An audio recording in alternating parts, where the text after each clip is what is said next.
Hello friends, তোমরা আশা করি সবাই খুব ভালো আছো। তো আজকে দুপুরবেলা এই বৃষ্টির ওয়েদারে নিয়ে চলে এলাম পেঁয়াজি। দারুণ লাগে খেতে। তো চলো কি কি লাগবে আমি তোমাদের একবার বলে নিই। পেঁয়াজ লাগবে, টমেটো লাগবে, টমেটো যেহেতু কুচি কুচি করে কেটেছিলাম।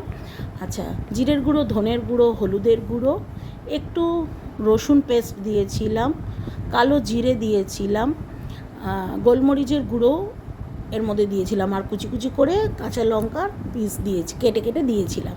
তো ফার্স্টে ভালো করে এগুলোকে, আর নুন মিষ্টি তো তোমাদের স্বাদ মতো দেবেই, ভালো করে মেখে নিয়েছিলাম। তারপরে এর মধ্যে আটা দিয়ে, আটার পরিমাণটা বেশি, আটা দিয়ে ভালো করে মেখে নিয়ে অল্প একটু বেসন দিয়েছিলাম।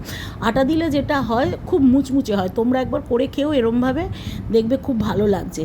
তো ভালো করে চটকে মেখে নিয়ে এক এক করে ভেজে তুলে নিয়েছিলাম। অসাধারণ খেতে হয়েছিল, তোমরা একবার ট্রাই করে দেখো, আশা করি খুব ভালো লাগবে।